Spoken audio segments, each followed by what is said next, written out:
श्री राम।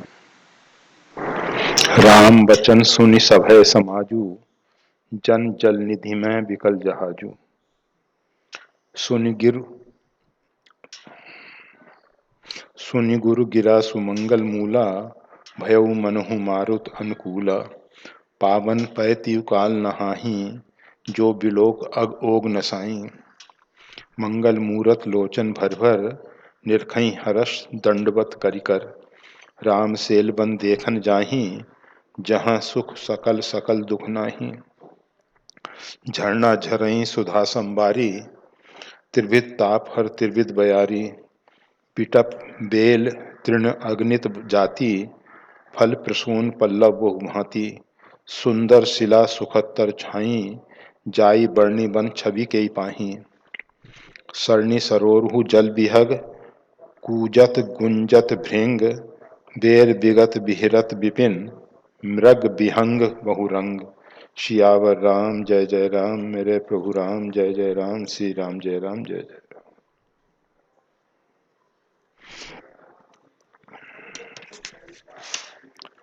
धर्म से तो करनायतन, कस न कहो असराम। लोग दुखित दिन दुई दरस, देख लहें विश्राम। भगवान श्री राम ने गुरुदेव वशिष्ठ जी से निवेदन किया, प्रभु अयोध्या से पधारे हुए हमारी माताएं, ब्राह्मणों की मंडली, सचिव और भी जो अन्य लोग हैं, लंबे समय से कंद मूल फल और जल के ऊपर निर्भर कर रहे हैं। जो व्यक्ति लंबे समय से अन्न इत्यादि का सेवन करता आया है, शरीर उसके अभ्यस्त होता है। जैसी सुख सुविधाओं में आप रहते हैं, वो सुविधाओं में आप अभ्यस्त हो जाते हो, और जब उनका अभाव होता है तो आपको तकलीफ होती है। तो अयोध्यावासी आज तक पहले अपने सुखद भवनों में निवास करते रहे हैं, सुख सुविधाएं भरपूर थीं। यहाँ तो खाने पीने का ढंग भी बदल गया है। कहो कि कंदमूल फल तो कोई बहुत अच्छी चीज है, ऋषि महर्षि इन्हीं को पाके कठोर उग्र तपस्या करते थे। तो लंबे समय से इन लोगों ने उस प्रकार का आहार नहीं किया है। इस कारण से कंदमूल फल और केवल जल, दूध इत्यादि का ठिकाना नहीं है। और भी चाय कॉफी तो मिलती नहीं है बिल्कुल। हम ऐसा नहीं कह रहे कि उस समय चाय कॉफी चलती थी या नहीं चलती थी, प्रेमोष्ण पान तो किया जाता था, शीतल मधुर पेय पिए जाते थे। ये नहीं है कि आज के जो वर्तमान के उष्णपान हैं, चाय कॉफी, उस समय दूसरी चीजें थी, लस्सी इत्यादि थी और सब चीजें। वो सब तो यहाँ मिल नहीं रहा है। रहने की सुविधाएं नहीं हैं, आहार इत्यादि जिसमें ये सब अभ्यस्त रह चुके हैं उनका भी अभाव है। इस कारण से ये सब लोग दुखी हो रहे हैं। भगवान श्री राम निवेदन कर रहे हैं, इस कारण से ये दुखी हो रहे हैं। और इनके दुख को देख के मेरे मन में भी बहुत अधिक ग्लानि हो रही है कि मैं आपसे ये निवेदन करता हूँ, सब समेत पुर धारिये पाओ, आप इन पूरे समाज का। क्योंकि महाराज दशरथ के बाद जितना भी कौशलपुर राज है, उसके संरक्षक आप हैं। अभी कोई दूसरा राजा बना नहीं, उसकी तो भगवान चर्चा ही नहीं करते हैं, क्योंकि भगवान को सब बात मालूम है कि भरत जी और ये सब समाज मेरे को यहाँ से राज्याभिषेक करके ले जाना चाहता है। इसीलिए चतुरंगी सेना इत्यादि जो आई है, वो सब व्यवस्थाएं राम जी को सब मालूम है कि सब इसलिए आए हैं। तो भगवान श्री राम ने कहा कि लोग बड़े दुखी हो रहे हैं और इनके दुख के कारण मेरे को भी दुख हो रहा है, तो आप कृपा करके इन सब को लेके अयोध्या पधारिए, अयोध्या पधारें।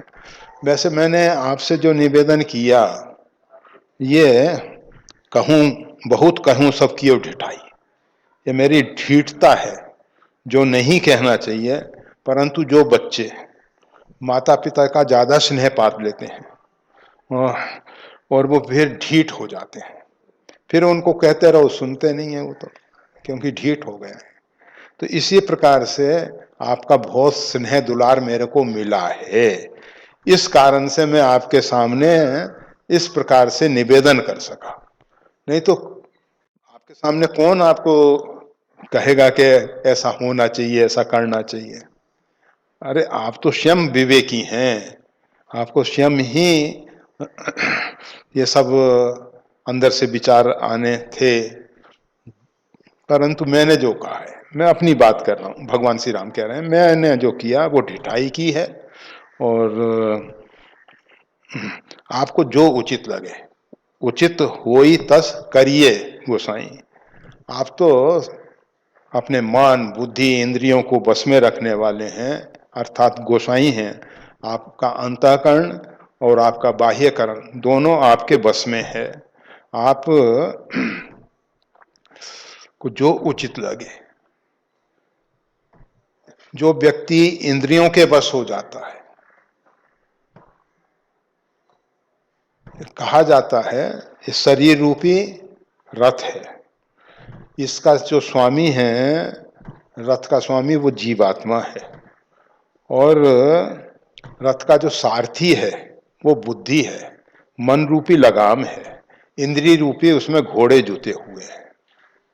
इंद्रिय अर्थात अंतःकरण चतुष्टय और बाह्यकरण, 5 ज्ञानेन्द्रिय 5 कर्मेंद्रिय, ये घोड़े हैं। जब मन इंद्रिय रूपी घोड़ों की लगाम ढीली छोड़ देता है, तो ये इंद्रिय रूपी घोड़े जो हैं, जहां देखते हैं हरी हरी घास है, उस तरफ दौड़ पड़ते हैं। ये ख्याल नहीं करते हैं वो घास जो है गड्ढे में है, और वो घास के लोभ में उस गड्ढे में उतर जाते हैं। उसका परिणाम आता है कि रथ गड्ढे में फंस जाता है, रथ का स्वामी परेशान होता है। अगर बुद्धि रूपी सारथी मन रूपी लगाम को सही ढंग से अपने बस में रखे, तो ये इंद्रिय रूपी घोड़े जो हैं गलत स्थान पे नहीं जाएंगे। तो आप गोसाई हैं, अर्थात आपने अपने अंतःकरण को और इंद्रियों को, 5 ज्ञानेन्द्रिय 5 कर्मेंद्रिय, सबको बस में कर रखा है, सब आपके बस में है। और ऐसी स्थिति में आपको जो उचित लगे, जो उचित लगे, जिसके मन और इंद्रियां बस में हैं, वो निरपेक्ष भाव से सार्वभौम अस्तित्व के हित में निर्णय ले सकता है। और जो स्वयं बेचारा इंद्रियों के बस में हो गया, इंद्रियों का गुलाम, भगवान श्री राम कहते हैं मैं किसी को दास नहीं बनाता, अर्थात किसी से सेवा की कोई अपेक्षा नहीं रखता, परंतु मैंने अपने मन बुद्धि इंद्रियों को अपना दास बना रखा है। अर्थात जो व्यक्ति अपनी इंद्रियों को बस में कर लेता है, मन बुद्धि को अपने बस में रखता है, उसको फिर बाहर से सेवा की जरूरत नहीं है, वो अपने आप में संतुष्ट होगा, अपने आप में संतुष्ट होगा, आप्त काम होगा। और जब वो व्यक्ति आप्त काम होगा, हम कोई भी निर्णय लेते हैं लोभ और भय के कारण, वो निर्णय पे लोभ और भय की छाया पड़ती है, छाया पड़ती है, उसके कारण निर्णय अपने आप में सही नहीं हो पाते, सही नहीं हो पाते। तो आप तो गोसाई हैं, आपका निर्णय सही होगा, आप कोई भी निर्णय लेंगे यथोचित होगा। तो इसलिए उचित होई, मैंने तो अपनी तरफ से निवेदन कर दिया, गुरु वशिष्ठ जी ने कहा कि हमें तो राम ये उचित दिखाई दे रहा है, लोग दुखित दिन दुई दरस देख लहीं विश्राम। ये समाज जो है इन वस्तुओं के अभाव में, अन्य सुविधाओं के अभाव में दुखी नहीं है। ये समाज जो है आपके दर्शन के बिना दुखी है। ये सब यहाँ आए हैं, आपके दर्शन से इनको बहुत अधिक संतुष्टि, और अगर अभी इनको यहाँ से जाना पड़ेगा तो अधिक दुखी हो जाएंगे, अधिक दुखी हो जाएंगे।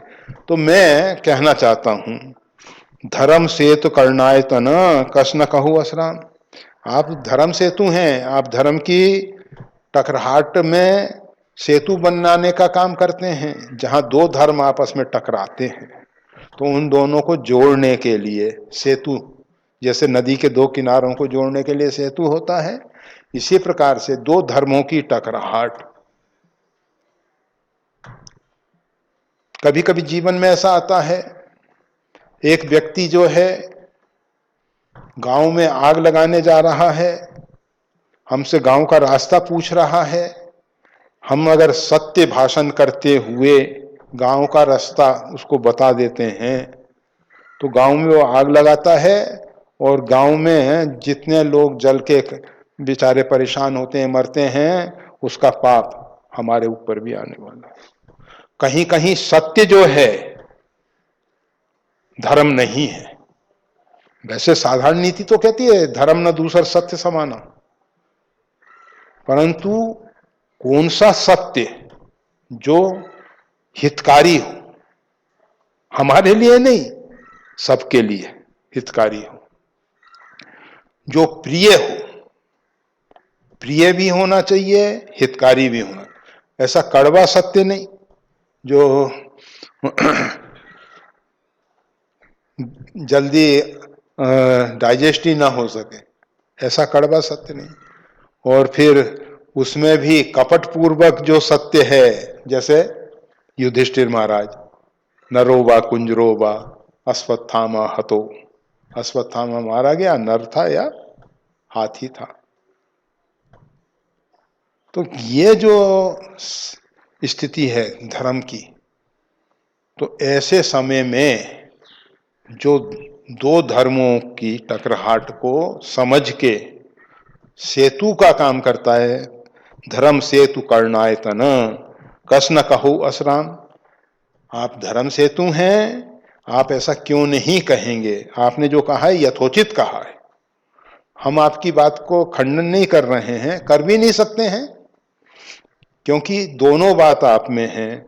धर्म की मर्यादा का भी आप पालन करते हैं, कराते हैं।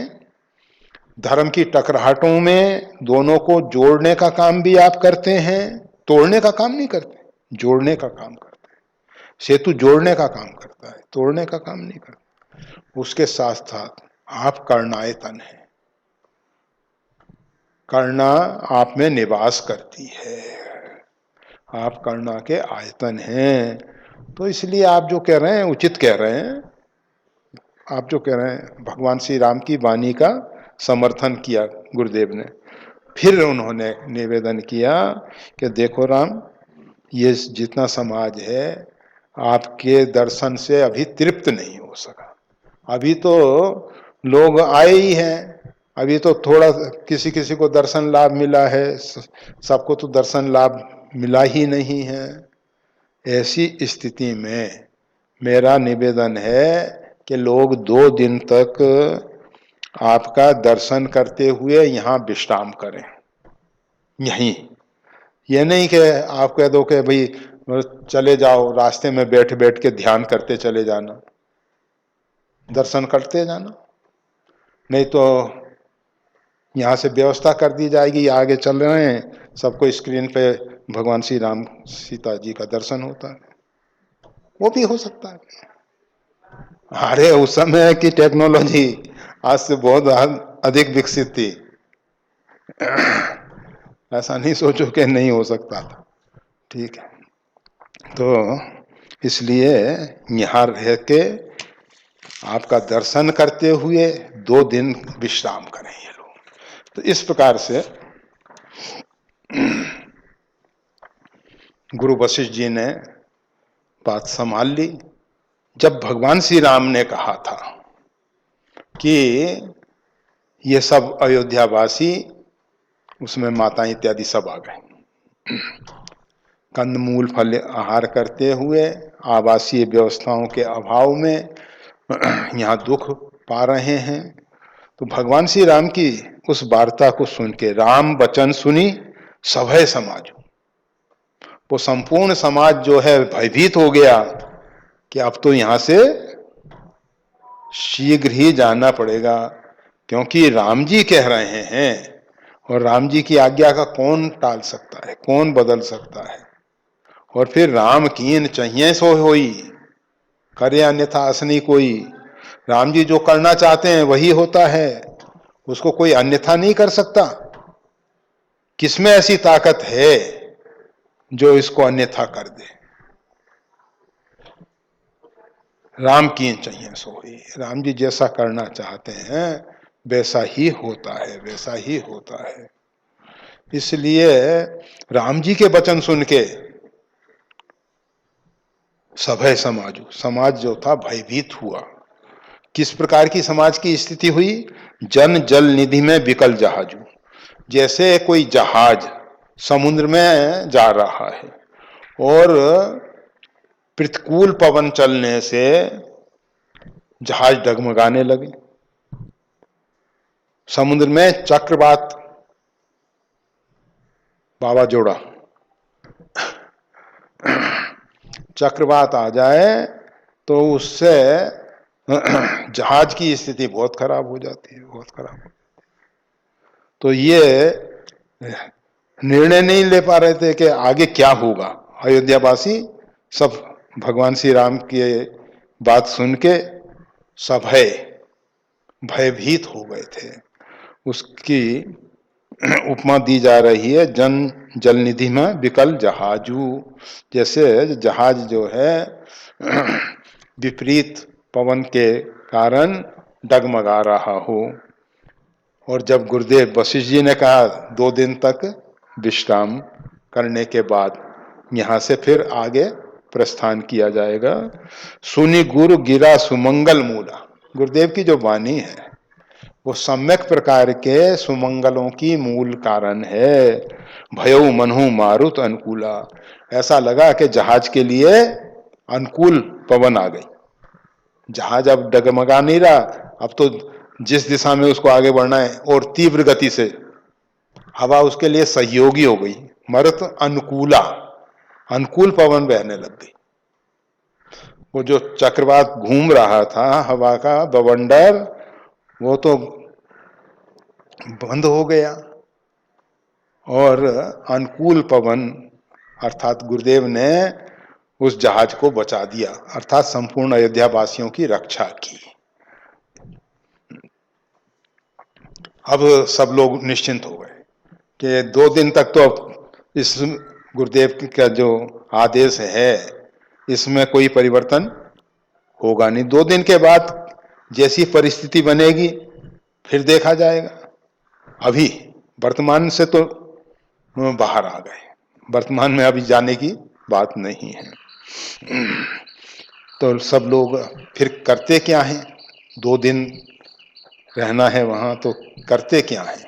तो बताया जाता है पावन पयत्यु काल नहाही, 3 बार पैश्रवनी में अथवा मंदाकिनी में स्नान करते हैं। 3 बार स्नान करते हैं। वो मंदाकिनी कैसी है?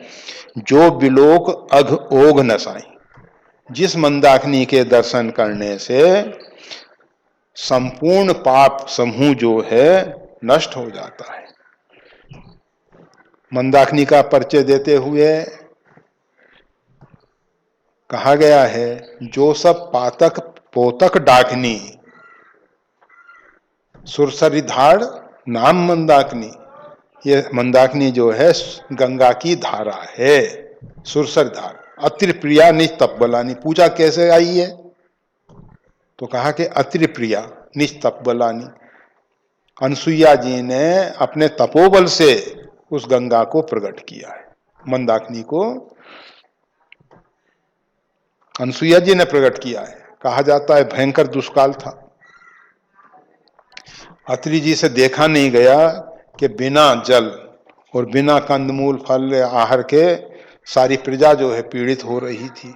ऋषि महर्षि महात्मा संत सब परेशान, अत्यंत भयंकर दुष्काल।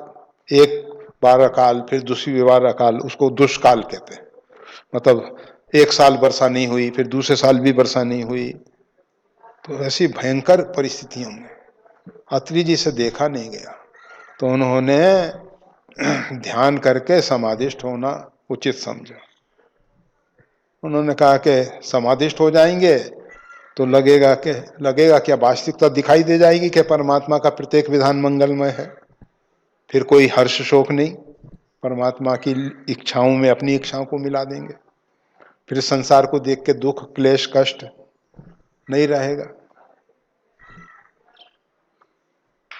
तो अत्रि जी तो बैठ गए ध्यान में। अब माता अनसुईया जी ने देखा लोग पीड़ित हैं, जल के अभाव में बड़ी समस्या बन रही है। तो माता अनसुईया जी ने तपस्या करके मां गंगा को प्रकट किया। अत्रि प्रिया निज तपबल आनी, मां गंगा से प्रार्थना की कि मां इस कठिन परिस्थिति में आप यहां जल रूप में प्रकट हो जाइए, जल रूप में प्रकट हो जाइए। तो जल रूप में मंदाकिनी गंगा की धारा वहां प्रकट हो गई। यह देखो अत्रि जी, इनके पति माता अनसुईया के, वो तो नाम ही उनका अत्रि है। अत्रि अर्थात तीनों गुणों से अतीत, तीनों गुणों से परे, सत रज तम तीनों से परे हैं, अत्रि हैं वो तो। परंतु माता अनसुईया है, उनके हृदय में बहुत करुणा है, बहुत दया है, बहुत प्यार है। उन्होंने संपूर्ण समाज के हित के लिए वहां गंगा को प्रकट कर दिया। अत्रि जी चाहते तो वो भी कर सकते थे। अनसुईया जी के पास पातिव्रत्य धर्म के निर्वाह से जो शक्ति है उसका उपयोग, वैसे बहुत सी पतिव्रताएं नारी हुई होंगी। ऐसा नहीं है कि केवल अनसुईया जी ही एक पतिव्रता महिला हैं, परंतु इन्होंने अपने पातिव्रत्य के द्वारा जो शक्ति पाई, जो ऊर्जा पाई, उस शक्ति और उस ऊर्जा का उपयोग सर्वजन हिताय किया, सर्वजन हिताय किया। रामचरितमानस में आप देखेंगे पार्वती जी पूछे जो तुम कथा प्रसंगा, सकल लोग जग पावनी गंगा। शंकर जी ने रच महेश निज मानस राखा, रामचरितमानस की रचना तो कर ली, परंतु अपने हृदय में रखा, उसको प्रकट नहीं किया। और पाई सुसमय उमासन भागा, जब पार्वती जी ने प्रश्न किए तो उत्तम समय देख के भगवान शंकर ने पार्वती जी को राम कथा सुनाई है। पार्वती, तो कहने का मतलब हमारा इतना है कि जो महिलाएं हैं, जो नारी समाज है, वो सार्वभौम अस्तित्व के हित के लिए कार्य करता है। व्यक्ति में ताकत है, शक्ति है, सामर्थ्य है, परंतु उसका उपयोग कब कैसे करना चाहिए, करता है नहीं करता है, कहना कठिन होता है। परंतु लोग भले गोस्वामी तुलसीदास जी के विषय में कुछ भी कहते रहे, परंतु गोस्वामी तुलसीदास जी ने अपने इस महाकाव्य के द्वारा एक दृष्टि दी है समझने के लिए कि नारी क्या क्या कर रही है, क्या क्या कर सकती है, क्या क्या उसको करना चाहिए। रामचरितमानस तो पावन पैती काल नहाही, पवित्र मंदाकिनी में तीनों काल स्नान करते हैं। जो बिलोग अघोग नसाही, मंदाकिनी कैसी है? जिसके दर्शन करने मात्र से संपूर्ण पाप राशि नष्ट हो जाती है। गंगा तब दर्शनात् मुक्ति, गंगा का दर्शन करने से, गंगा गंगा यो बुरियात योजना नाम सतेरपी, 100 योजन दूर पे भी कोई गंगा गंगा बोलता है तो उसके सब पाप समाप्त हो जाते हैं। तो गंगा है वो, यहाँ मंदाकिनी गंगा की ही धारा है। चित्रकूट में जो मंदाकिनी प्रवाहित हो रही हैं वो गंगा की ही धारा हैं, और उनको देखने से, दर्शन करने से संपूर्ण पाप राशि समाप्त हो जाती है। मंगल मूरत लोचन भर भर निर्खई हर्ष दंडवत कर कर, मंगल मूरत लोचन भर भर, ये मंगल मूर्ति जो भगवान श्री राम हैं, राम जी जैसे शंकर जी जो है ना दक्षिणा मूर्ति है, शंकर जी दक्षिणा मूर्ति हैं, और राम जी कैसे हैं? मंगल मूरत। वैसे हनुमान जी भी मंगल मूरत हैं। मंगल मूरत दोनों हैं, और भी जिसके दर्शन से सब हमारे जीवन में मंगल ही मंगल होता है। मंगल भवन अमंगल हारी, तो ऐसे भगवान श्री राम का मंगल मूर्ति का दर्शन लोचन भर भर, नेत्र भर के दर्शन करते हैं।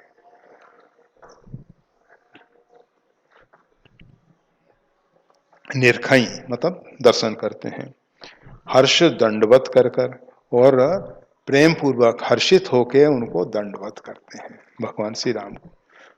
मंदाकिनी में 3 काल स्नान करते हैं, 3 बार भगवान श्री राम के चरणों में अभिवादन करते हैं, भगवान का नेत्र भर के दर्शन करते हैं और दंडवत करते हैं।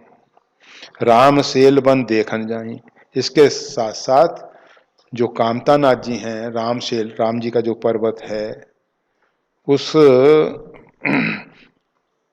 को देखने के लिए जाते हैं। राम जी का वन, राम जी का पर्वत,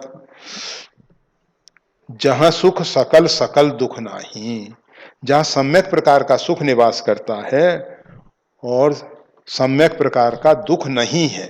सम्यक प्रकार का दुख नहीं, अर्थात दुखों का आत्यांतिक अभाव हुआ है, और सम्यक प्रकार का सुख, सुख और दुख, जब ये 2 शब्द आते हैं तो ये परस्पर विरोधी शब्द हैं। दुख और सुख, सुख है तो दुख नहीं होगा, दुख है तो सुख नहीं होगा, रात है तो दिन नहीं होगा, दिन है तो रात नहीं होगी, दोनों विरोधी हैं ना। परंतु जहां दुखों का आत्यांतिक अभाव हो गया और सकल सुख है, तो इसका सीधा सा अर्थ होता है वहां आनंद विराजमान। अर्थात राम जी का जो पर्वत है कामतानाथ जी, और जो राम जी जिस वन में निवास करते हैं वो वन, जहाँ सुख सकल सकल दुख नाही, जहाँ सम्यक प्रकार का सुख ही सुख है, अर्थात जीव को वहाँ रहने से, साधना करने से अपने स्वरूप की प्राप्ति हो जाती है, अपने स्वरूप की प्राप्ति हो जाती है। ऊपर कहा गया मंगल मूरत लोचन भर भर निर्खई हर्ष दंडवत कर कर, मंगल मूरत जो भगवान श्री राम हैं उनका नेत्र भर के दर्शन करते हैं, तो दर्शन का क्या लाभ होता है? मम दर्शन फल परम अनुपा जी पाव निज सहज स्वरूप। भगवान कहते हैं अगर किसी को किसी प्रकार की कोई अपेक्षा नहीं, ये इसलिए हमको कहना पड़ रहा है, जैसे आप राम जी का दर्शन किए और दर्शन के पीछे आपके अंदर ये भावना है कि राम जी के दर्शन से ये लाभ मिलेगा, ये लाभ मिलेगा, हमारी मनोकामना पूरी होगी, हमारा ये होगा, ये होगा, तो उसका मतलब ये निकला कि आपने राम जी के दर्शन का पूरा फल नहीं पाना है। बच्चा, माता पिता खुश हैं कहा कि बेटा जो इच्छाएं मांग ले। उसने कहा कि हमको चॉकलेट चाहिए। अब बताओ, पिता तो बहुत कुछ दे सकता है, बहुत कुछ दे सकता है, ऐसा सामर्थ्यशाली पिता है। ऐसी प्रकार से जब सकाम भक्त भगवान के दर्शन के लिए जाते हैं तो अल्प इच्छाओं की पूर्ति में दर्शन का लाभ गंवा देते हैं। अपनी छोटी मोटी ऐहिलौकिक अथवा पारलौकिक इच्छाओं की पूर्ति में जो परमात्मा के दर्शन का लाभ मिलना चाहिए था, गंवा देते हैं। भगवान के दर्शन का अनुपम फल है। मम दर्शन फल परम अनुपा, जीव पावनी सहज स्वरूपा। जीव को उसके सहज स्वरूप की प्राप्ति हो जाती है। तो इन सबको सहज स्वरूप की प्राप्ति हो सकती थी। जो भी राम सेल राम बन देख के आनंदित होते हैं, क्योंकि वहां सकल दुख नाही, सकल सुख है सकल दुख नाही। तो इसका अर्थ सीधा सा ऐसा निकलता है कि सकल दुख नहीं है, सकल सुख है, अर्थात आनंद का साम्राज्य है, वहां आनंद का साम्राज्य है। झरना झरई सुधासम भारी, झरने जो हैं वो अमृत के समान जल प्रवाहित कर रहे हैं। झरनों में अमृत के समान जल प्रवाहित हो रहा है। त्रिविध ताप हर त्रिविध बयारी, और तीनों ताप को हरण करने वाली 3 प्रकार की वायु प्रवाहित हो रही है। ये 3 ताप देहिक देविक भौतिक, ये जो 3 ताप हैं इनको दूर करने वाली देहिक देविक भौतिक, आध्यात्मिक आदि भौतिक आदि देविक जो ताप हैं, इनको दूर करने के लिए शीतल मंद सुगंध त्रिविध प्रकार की जो वायु है वो प्रवाहित हो रही है। सब लोग त्रिताप से रहित हो रहे हैं। चित्रकूट है, ये बड़ा पवित्र धाम है भगवान का। झरना झरई सुधा संबारी, त्रिविध ताफर त्रिविध बयारी, बिटप बेल तृण अगणित जाति, और अनगिनित जाति के वहां वृक्ष हैं, लताएं हैं, और नाना प्रकार के छोटे घास। एक प्रकार की नहीं, अनगिनित जाति। उनकी जाति इतनी अधिक है कि गिना नहीं जा सकता है।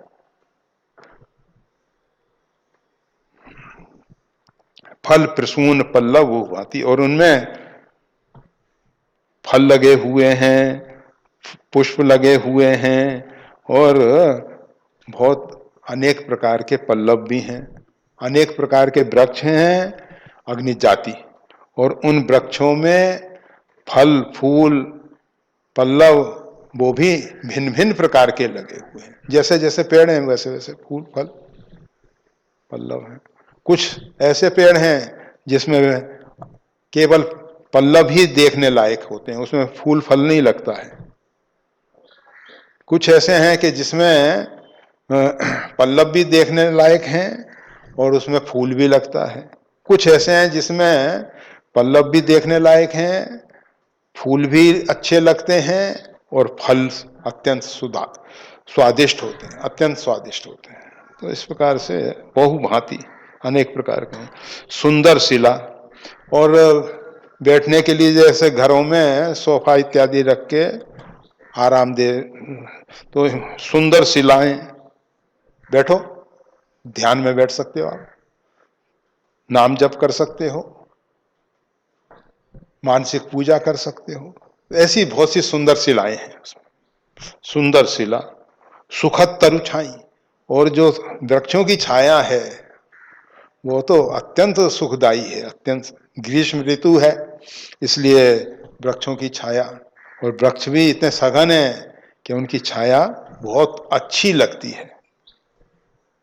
ऐसी कूलर उसके सामने बेकार हो जाते हैं, इतनी अच्छी सुंदर सुखदाई छाया है, मन प्रसन्न हो जाता है। फूलों की गंध आ रही है, शीतल मंद सुगंध वायु बह रहा है। ऐसा ये चित्रकूट धाम है। सरणी सरोरु जल विहग कूजत गुंजत भृंग देर विगत विहरत विपिन मृग विहंग बहुरंग।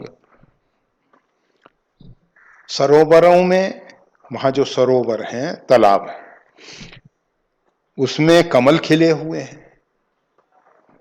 सरनी सरोरुहु अर्थात सरोवर में कमल खिल रहे हैं। और क्या है, जल विहंग कूजत, और उसमें जो जल के पक्षी हैं, जल के पक्षी हैं, वो उसमें कलरव कर रहे हैं, मतलब मधुर ध्वनि उनकी सुनाई दे रही है। गूंजत भृंग, और भंवरे जो हैं गुंजार कर रहे हैं, कमल के ऊपर भंवरे गुंजार कर रहे हैं। उस जलाश्रय में जो जल के पक्षी हैं वो कलरव कर रहे हैं। क्या दृश्य होगा, कल्पना की जा सकती। बस बैठो और ये जो चित्रकूट के पवित्र धाम का वर्णन गोस्वामी तुलसीदास जी ने किया है, इसका आनंद ले सकते हैं, आनंद ले सकते हैं। तो बेर विगत बिहरत विपिन, और अपना जो स्वाभाविक बेर है उसको छोड़ के, बेर विगत, विगत यानी छोड़ के, विशेष गति, चला गया है, बेर चला गया है। बिहरत विपिन, और उस विपिन में, उस वन में, उस अरण्य में मृग विहंग बहु रंग, अनेक बहुरंगे मृग पशु उसमें अपना बेर छोड़ के, मतलब सिंह और मृग एक साथ विचरण करते हैं। नहीं तो शेर मृग को पकड़ के तुरंत आहार बना लेगा, परंतु ये बेर छोड़ के उसमें विचरण करते हैं। ऐसा ये चित्रकूट पवित्र धाम है, पवित्र धाम है।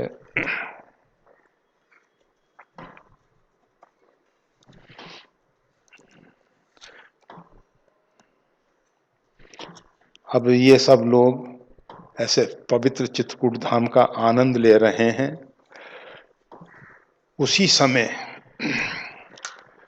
वहां के जो मूल आदिवासी हैं, जो लंबे समय से वहां निवास करने वाले चित्रकूट के कोल, किरात, भिल वनवासी, मधु सुचि सुंदर स्वाद सुधासी, जो भिन्न प्रकार की वनवासियों की जातियां हैं, किरात हैं, भील हैं, और जितनी भी वनवासी कोल हैं, ये सब जो भिन्न भिन्न प्रकार के लोग हैं, ये क्या कर रहे हैं, मधु सुचि सुंदर स्वाद सुधासी, बहुत अच्छा मधु, मधु यानी मध, शहद, उर्दू में शहद कहते हैं, अंग्रेजी में हनी, तो मधु बड़ा पवित्र है, शुचि है, अर्थात ये नहीं कि तोड़ के उसी हाथ से खा लिया गया है और फिर दोने में रख लिया गया है, नहीं, शुचि है, पवित्र, ठाकुर जी की सेवा के लायक। ठाकुर जी का पंचामृत स्नान इत्यादि कराया जा सकता है। तो ऐसा जो पवित्र सुंदर स्वाद सुधासी, और दिखने में भी बड़ा साफ सुंदर है, और उसका स्वाद भी अमृत जैसा है, अमृत जैसा है। ऐसा मधु, ऐसा शहद, ऐसा मध, भर भर परन पुटी रुच रूरी, कंद मूल फल अंकुर जूरी, उसको ऐसे बढ़िया दोना बनाया है, ऐसा वनवासी लोग दोना बनाते हैं कि एक बूंद पानी ना गिरे उसमें से, उसमें पानी भर लो तो एक बूंद पानी ना गिरे, ऐसा दोना बढ़िया, उसमें मधु भर के लाए। उन दोनों में, एक दोना नहीं, बहुत से दोनों में, उसमें उनकी जो पवित्र रुचि है, उनकी जो पवित्र भावना है, रुचि रूरी, पवित्र भावना के अनुरूप कंद मूल फल अंकुर जूरी। कंद मूल फल भी लाए हैं। कंद जो अग्नि में पका के, कुछ कंद ऐसे होते हैं जैसे सुरन इत्यादि, रतालू इत्यादि हैं, जो कच्चे नहीं खाए जा सकते। अग्नि में पकाओ और पकाने के बाद सेक के, बिना पात्र के, इसके लिए कोई पात्र की जरूरत नहीं है, बस सीधे वहां से गोबर के कंडे इकट्ठे कर लो, थोड़ा धुनी लगा लो और उसमें सेक लो उनको। कंद मूल जैसे गाजर मूली इत्यादि, ऐसे मूल जो बिना पकाए खा जा सकते हैं। फल तेंदु इत्यादि के फल वन में, और क्या मिलेगा वहां। अचार, अचार अर्थात ये जो चिरौंजी होती है ना, चारोली, इसका फल बड़ा अच्छा होता है, बड़ा अच्छा होता है। पहले राम टेकरी पे इसके बहुत पेड़ थे, वो तो समाप्त हो गए। अभी फिर अभी लगाने का विचार है कि फिर से राम टेकरी पे कुछ अचार लगाए, मतलब ऐसे फल जंगल के। तो और अंकुर जूरी, अंकुरों को एक गट्ठी बांध के, एक बंडल बना के।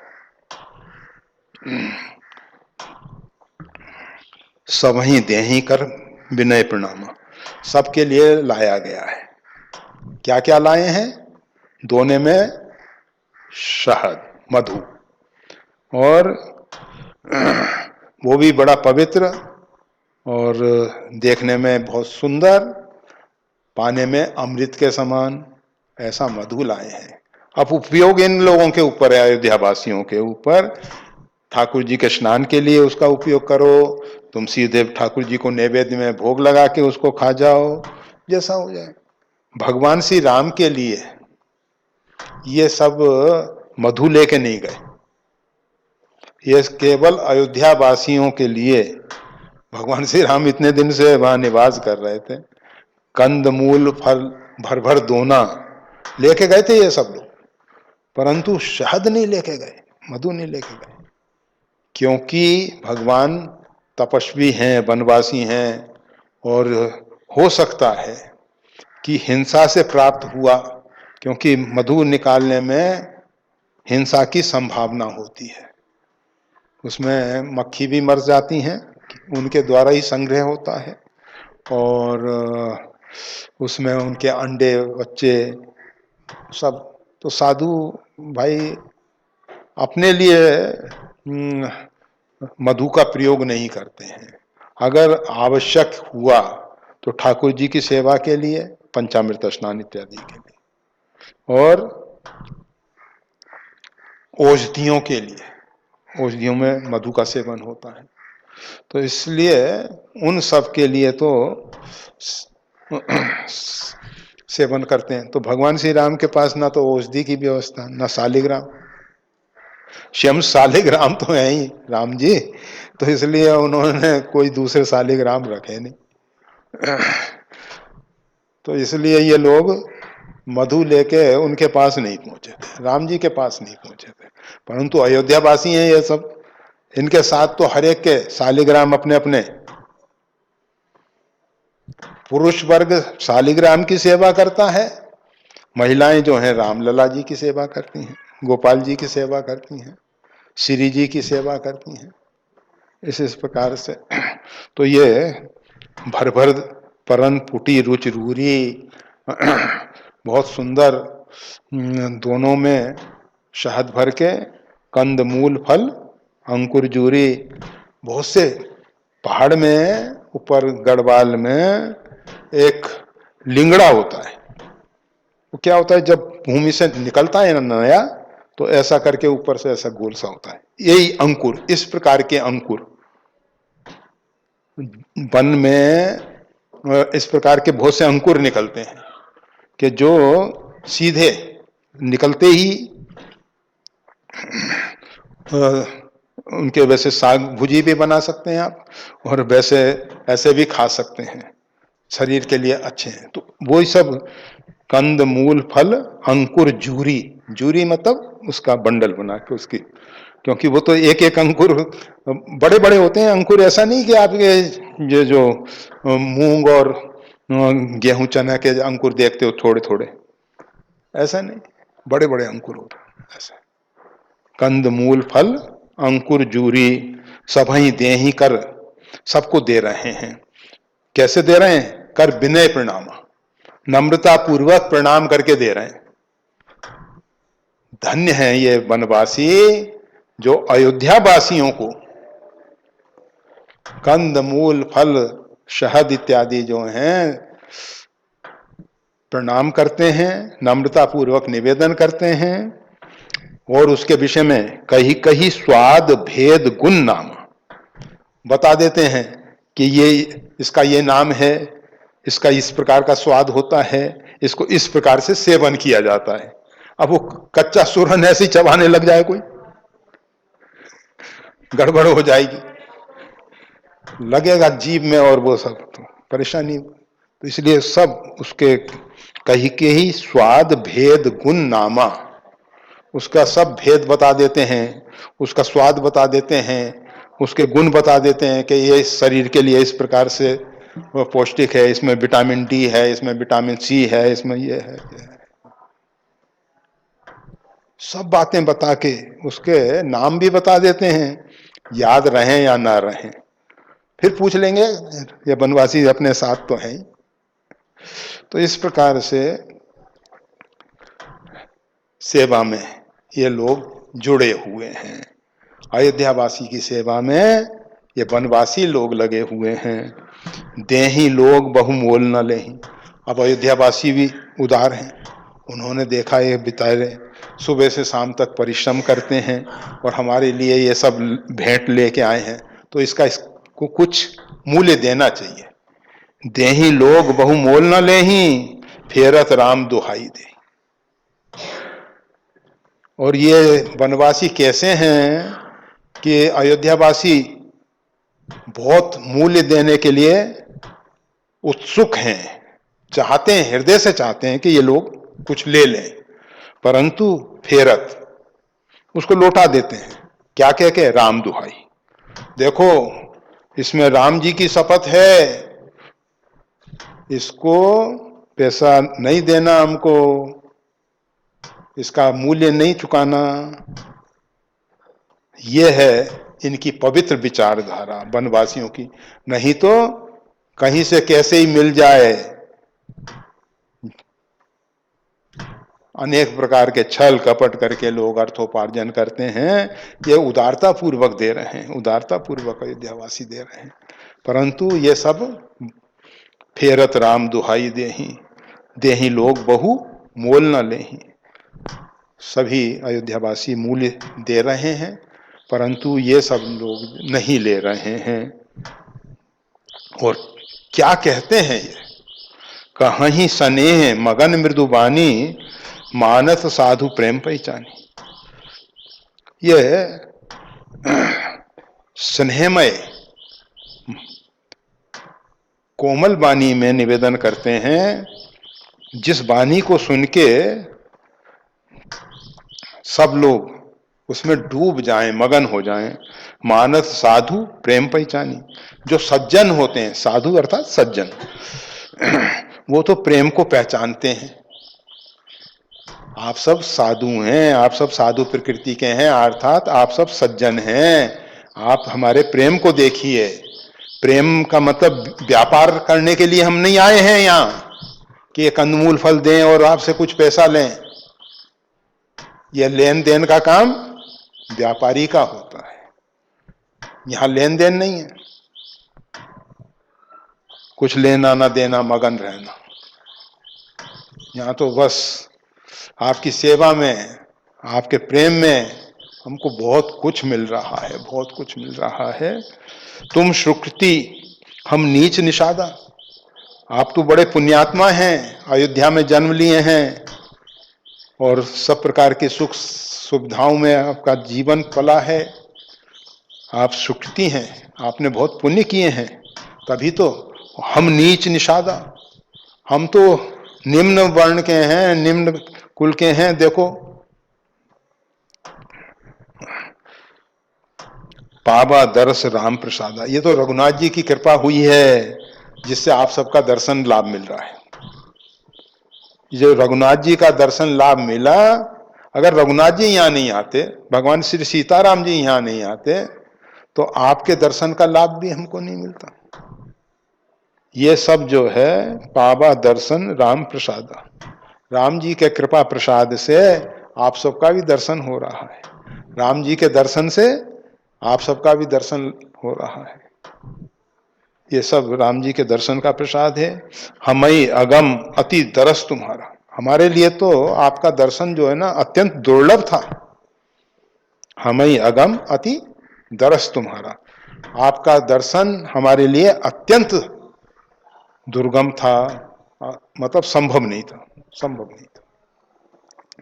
किस प्रकार से? जस मरु धरनी देव धुन धारा, जिस प्रकार से मारवाड़ में मरुस्थल में, मरुस्थल रेगिस्तान, मरुस्थल में गंगा की धारा आ जाए, अरे वहां तो कुएं खोदने पे भी जल्दी पानी निकलेगा नहीं, बहुत गहराई में पानी निकलता है, वहां बहुत समस्या है। कहते हैं कि उन कुओं के अंदर जाओ तो दिन में तारे दिखाई दे जाए, अर्थात इतना अंधेरा हो जाता है। ये सूर्य का प्रकाश हमारे नेत्रों पे पड़ता है ना, तो आकाश के तारे हम नहीं देख पाते हैं। अगर हम इतने अंधकार में चले जाएं दिन में, जहां सूर्य का प्रकाश बिल्कुल ना पहुंच पाए, मतलब इतने गहरे कुएं हैं खास, तो वहां गंगा की धारा प्रवाहित हो गई। हमारे लिए तो थोड़ा जल मिलना कठिन था, परंतु ये सब आप सबका जो दर्शन लाभ मिल रहा है, ये हमारे लिए गंगा आ गई। जैसे उद्धार करने के लिए गंगा आई है। गंगा में कोई पत्र पुष्प इत्यादि चढ़ाता है तो गंगा उसको अस्वीकार तो नहीं करती है। आप हमारे लिए गंगा बन के आए हो, हमारी भेंट को प्रेम से स्वीकार कर लो आप सब। गंगा उसके बदले पैसा नहीं दे देती है कि इसने फूल चढ़ाया हमारे ऊपर, दूध चढ़ाया हमारे लिए चढ़ाया। कहते हैं कोई महात्मा एक व्यवस्था दे गए, 5 लीटर दूध रोज गंगा जी में चढ़ता है। चले गए वो महात्मा तो चले गए, 5 लीटर दूध रोज चढ़ता है गंगा जी में। पर गंगा जी ये थोड़ी कि ये दूध चढ़ा रहे हो, लो इतना पैसा ले जाओ। तो आप सब सज्जन हैं, जरा विचार करो। राम कृपाल निषाद ने बाजा, राम जी ऐसे कृपालु हैं, उन्होंने यह सब आदिवासियों के ऊपर, यहाँ निषाद शब्द का दोनों प्रकार से अर्थ हो जाता है। एक तो निषाद जाति विशेष, एक निषाद राज गुहू, और एक आदिवासी, सभी के लिए, क्योंकि ये सब आदिवासी लोग हैं। वे कह रहे हैं एक जाति के तो हो ऐसा नहीं कहा जा सकता, पर कहने वाले हो सकता है कि निषाद हों। तो कहते हैं राम कृपाल निषाद निवाजा, राम जी अत्यंत कृपालु हैं, उन्होंने निषाद राज पे बहुत कृपा की, बहुत कृपा की है। परिजन प्रजन चाहिए जस राजा, जिस प्रकार से राजा होता है उस प्रकार से प्रजा को भी होना चाहिए। हम अपने निषाद राज गुहू की प्रजा हैं और आप राम जी की प्रजा हैं। तो राम जी जिस प्रकार से हमारी सब भेंट स्वीकार कर लेते हैं प्रेम पूर्वक, इसी प्रकार से आपको हमारी भेंट प्रेम पूर्वक स्वीकार कर लेनी। ये जब मोल दे रहे थे उसके संदर्भ में इन आदिवासियों के हृदय के ये भाव है। धन्य है ये वनवासी, इसके आगे तो ये शहर के रहने वाले किस गिनती में, किस गिनती में। आतिथ्य देवो भव, अतिथि जो है हमारे लिए नारायण जैसा होता है, नारायण जैसा होता है। उसके लिए सब कुछ बड़े प्रेम से, ये सब आज तो वो सब हिंदू संस्कृति की भावनाएं खत्म हो रही हैं। अतिथि अर्थात अपरिचित, असमय, पधारा हुआ व्यक्ति अपरिचित है, कोई परिचय नहीं, उसका आने का पहले से पूर्व नियोजन नहीं है कि अमुक समय पे आने वाला है। वो है अतिथि, आतिथ्य देवो भव। अतिथि में देवत्व की भावना रखते हो उसका सेवा सत्कार। तो ये इस प्रकार से कह रहे हैं, ये जिए जान संकोच तजी करिए छो लखनेव हमें कृतार्थ करन लगा फल तृण अंकुर लेहू। ये जिए जान संकोच तजी, आप जितना ऊपर कहा गया इस सब पे विचार करके संकोच छोड़ दो कि इन गरीब लोगों से हम कैसे सेवा ले लें। आप ये सब संकोच छोड़ दो और करिए छोहू लखनेहू, हमारे प्रेम को देख के आप हम पे कृपा करके हम जो भी फल तृण अंकुर इत्यादि ले लाए हैं इसको लेकर हमें कृतार्थ करें, हम धन्य हो जाएंगे, हम कृतकृत्य हो जाएंगे कि आपने हमारी सेवा स्वीकार कर ली है। बहुत अधिक वनवासियों का उदार परिचय श्रीमद् गोस्वामी तुलसीदास जी दिए हैं। वैसे 11:15 तो बज गया है और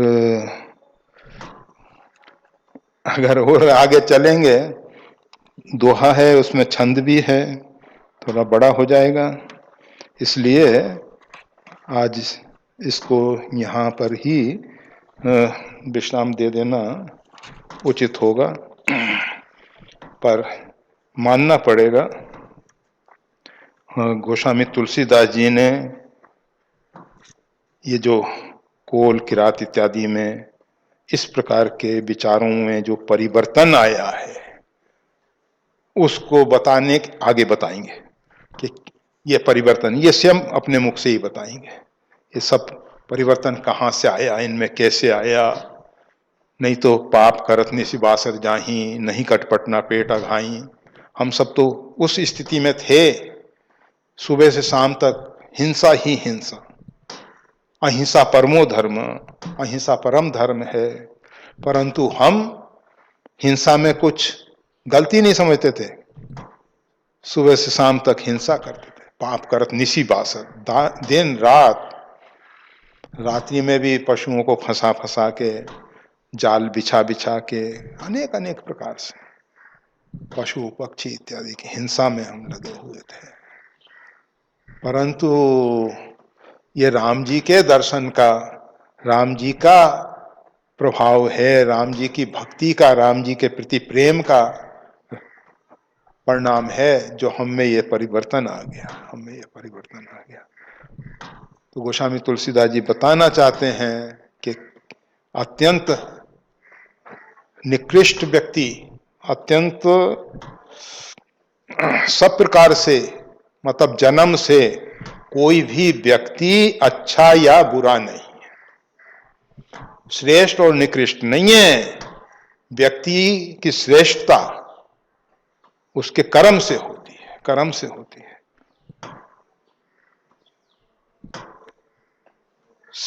श्रीमद् भागवत में भी आता है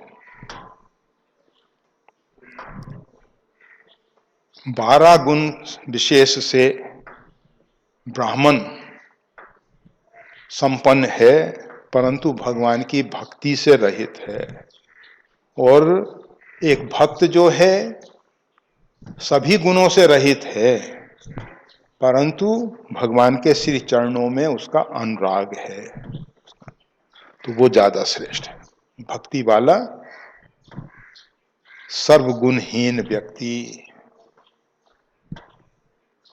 परंतु जहां भक्ति है वहां सब गुण बिना बुलाए पहुंच जाते हैं, बिना बुलाए पहुंच जाते। उनको बुलाना नहीं पड़ता है, उनका आह्वान नहीं करना पड़ता है, बिना बुलाए वहां पहुंच जाते हैं। समिट समिट जल भरई तलावा जिम सद्गुण सज्जन पही आवा।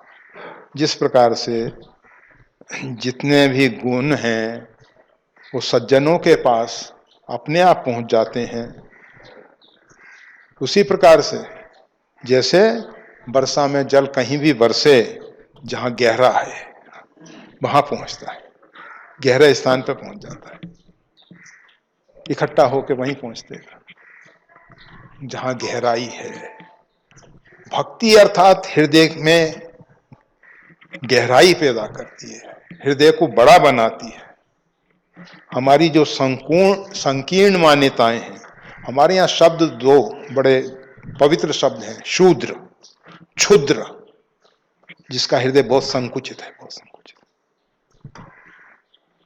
ब्राह्मण अर्थात जिसका हृदय फैल रहा है, जिसमें सबको आत्मसात करने की शक्ति है, सामर्थ्य। तो इस प्रकार से यह वनवासी अयोध्यावासियों की सेवा कर रहे हैं, और सेवा के लिए इन्होंने जो दलीलें दी हैं बहुत बहुत सुंदर हैं, बहुत सुंदर हैं। और लगता ऐसा है कि हम सबसे, मतलब जो भी प्रबुद्ध वर्ग है, जो भी अपने आप को समझदार और चतुर कहने वाले लोग हैं, उनको समझ लेना चाहिए कि ये जो कोल किरात भील वनवासी जो हैं, ये कितने श्रेष्ठ हैं, कितने श्रेष्ठ हैं। जय श्री राम।